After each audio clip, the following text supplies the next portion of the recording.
Olá, pessoal! Hoje nós falaremos sobre limite de funções vetoriais. Comecemos com a definição. Vamos considerar aí um intervalo da reta e T0 um número real que seja um ponto de acumulação de I. Ou seja, T0 é um número real que, dado qualquer intervalo que contenha ele, quando eu faço a interseção com I, o conjunto I, sempre vai ter mais algum ponto desse conjunto I. Tá certo? Então, isso é que significa ser um ponto de acumulação do conjunto. Bom, f vai ser uma função vetorial de I em Rn, certo? E L também vai ser um ponto do Rn. A gente diz que o limite dessa função vetorial f é igual a L quando t tende a T0, se para todo epsilon positivo existir um delta maior do que zero, tá ok? Sempre que t pertence a I e satisfaz essa desigualdade, ou seja, módulo de t menos t0 é maior do que zero e menor do que delta, a gente vai ter norma de f de t menos L menor do que epsilon. Então, se isso acontecer, a gente diz que o limite da função f de t, quando t tende a zero, é L. E a notação é a mesma que a gente já conhece do curso de cálculo 1, que é essa aqui, certo? Lembrando do curso de cálculo 1, né?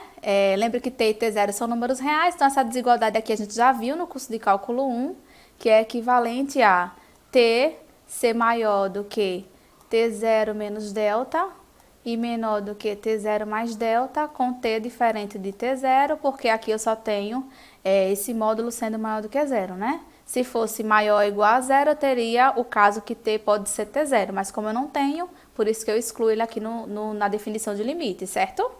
E aqui, lembra que está em função da norma, né? Norma de f de t menos L, porque tanto f de t como L são valores em Rn, tá certo? Por isso que a gente trabalha com a norma, que é aquela norma euclidiana que a gente já definiu, né? Que é a raiz do produto interno do ponto por ele mesmo, ok? Em outras palavras, né? Essa definição de limite, né, de uma função vetorial no Rn. Na verdade, assim, eu vou falar a definição especificamente para o caso no R2, porque acho que fica mais fácil de entender, né? Ela diz o seguinte, que, por exemplo, se eu tomo um epsilon positivo qualquer, né, que seria o raio de uma bola que eu vou considerar centrada em L, certo? Então, epsilon sendo o raio dessa bola, o que ele me diz é o seguinte, que eu consigo um intervalozinho da reta que contém o T0, certo? Vou chamar esse intervalo aqui de T0 menos delta a T0 mais delta. Tá ok? Quando eu calculo a imagem pela função f desses pontos do intervalo de T0 menos delta a T0 mais delta, exceto T0, a imagem desses pontos cai tudo aqui dentro dessa bolinha centrada em L de raio epsilon, tá certo? Então, é isso que diz, em outras palavras, geometricamente, né, a definição de limite de uma função vetorial, ok? Aí aqui a gente tem a proposição 1, que é uma consequência da definição de limite, né, de uma função vetorial, onde aqui eu considero I, mais uma vez, um intervalo da reta, T0 é um ponto de acumulação de I, e F é uma função vetorial de I em Rn, L maiúsculo é um ponto de Rn, né, e como F é uma função vetorial no Rn, ela possui N funções coordenadas. E L, como é um ponto do Rn, também possui N coordenadas, que eu vou chamar de L1, L2 até Ln. Então, o que essa proposição diz é o seguinte, que o limite dessa função f de t, quando t tende a zero, é igual a L, se e somente se o limite das funções coordenadas fi de t for igual a Li. Ou seja, vai existir o limite, né, da função vetorial no Rn, e vai ser igual a esse L aqui, que é esse ponto do Rn, se e somente se o limite da primeira coordenada de f, quando t tende a T0, for igual à primeira coordenada de L, o limite da segunda coordenada de f, quando t tende a T0, for igual à segunda coordenada de L, e assim sucessivamente, né, até a enésima coordenada, que seria limite da função fn de t, quando t tende a T0, igual a Ln, tá certo? Então, essa proposição, ela dá para a gente justamente isso. Se eu quiser descobrir se uma função vetorial ela tem limite, basta eu fazer o quê? Eu estudo o limite das funções coordenadas dela, se existirem, aí vai ter também o limite da função vetorial, tá certo? Vejamos o primeiro exemplo. Aqui eu tenho uma função f de t, que eu posso reescrever ela, né? Ela é uma função que manda t na tripla tangente de 3t sobre t, e elevado a 2t menos 1 sobre t, e a última coordenada é t ao cubo. Então, eu quero estudar o limite dessa função quando t tende a zero. Então, o que eu faço? Vou estudar o limite de cada uma dessas funções coordenadas. Para não escrever tudo de uma vez, eu vou fazer o cálculo dos limites das funções coordenadas um a um. E no final, a gente junta tudo, ok? Comecemos com o limite da primeira função coordenada de f. Então, aqui eu tenho limite da função f1 de t, né, quando t tende a zero, que a função f1 de t é essa, tangente de 3t sobre t, certo? Quero calcular esse limite. Quando t tende a zero, eu tenho 3t tendendo a zero, e aqui fica a tangente de 0, 0, t vai para zero, então fica 0 sobre 0, indeterminação. Preciso resolver, aqui já dei até um spoiler da resposta, né? Bom, o que eu faço? Tenho que resolver. Aí, uma forma de resolver é escrever tangente como sendo seno sobre cosseno, né? Ou seja, seno de 3t sobre cosseno de 3t. Esse t aqui já tem aqui no denominador.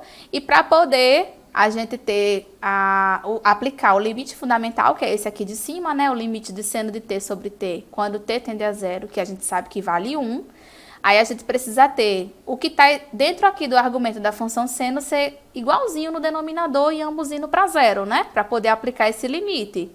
Então, para poder ser igualzinho ao que tem aqui dentro e ambos indo para zero, eu multipliquei aqui por 3 e para não alterar o que eu já tinha, eu coloquei no numerador, porque aí você sabe que simplificando, você volta à função que você tinha. Então, agora sim, quando t tende a zero, 3t vai para zero e eu tenho exatamente isso no denominador. Então, o limite do seno de 3t sobre 3t vai para 1, ok? O segundo limite, quando t vai para zero, 3t vai para zero, cosseno de 0, 1, então fica 3 sobre 1, porque o limite de constante é a própria constante, certo? Então, o limite da primeira função coordenada vale 3. E o da segunda? O limite da segunda função coordenada, aí eu vou ter aqui o cálculo dessa função aqui, né, o limite dela, quando t tende a zero. Quando t tende a zero, eu tenho aqui 2t vai para zero, então é elevado a 0, 1, 1 menos 1, 0, sobre 0. Então, indeterminação também. Aí, aqui eu faço o quê? Eu vou usar L'Hopital, certo? O que é que a gente faz? Vai derivar numerador e denominador e calcular o limite.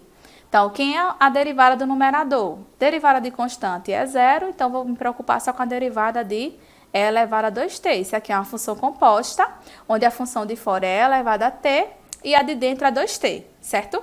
Então, quem é a derivada de e elevado a t, que é a função de fora? E elevado a t. Ela aplicada na função de dentro dá quem? E elevado a 2t, tá aqui. Tudo isso tem que multiplicar a derivada da função de dentro. Quem é a derivada de 2t? 2. Então, a derivada do numerador é 2 vezes e elevado a 2t. Quem é a derivada do denominador? 1. Então, calculo esse limite e vou ter o limite da função f2 de t, tá certo? Então, quando t tende a zero, 2t vai para zero, é elevado a 0, 1, vezes 2, 2. Então, calculou o limite da segunda função coordenada de f. Vejamos o limite da última função coordenada de f. A última função coordenada de f é t ao cubo, né? Quando t vai para zero, função polinomial, é só trocar t pelo número que você faz t se aproximar, que é 0. Então, o limite dá 0. Então, no final das contas, quem é o limite da função f de t, né? Original, quando t tende a 0? Vai ser a tripla 3, 2, 0, que foi o resultado de cada um dos limites das funções coordenadas na ordem que aparece, tá certo? Então, guarda esse limite, porque no próximo exemplo a gente vai utilizar ele para facilitar as contas. Antes do segundo exemplo, a gente tem aqui uma proposição, certo? Que fala o seguinte, de algumas operações de limites envolvendo funções vetoriais, tá? Bom, aqui eu tenho f, uma função vetorial de I em R3, g também, uma função vetorial, certo, de I em R3, T0 um ponto de acumulação de I, lambda vai ser uma função real de I em R, certo? E aqui para diferenciar, pessoal, os vetores U e V que estão no R3, eu vou colocar esse setinho em cima, e A, que é um número real, eu vou colocar simplesmente o A, tá certo? Por quê? Porque eu vou considerar nessa proposição que o limite da função f de t existe quando t tende a zero e o resultado é o vetor u, certo? Porque é uma função vetorial. O limite da função g de t também existe quando t tende a zero e é o vetorzinho v no R3.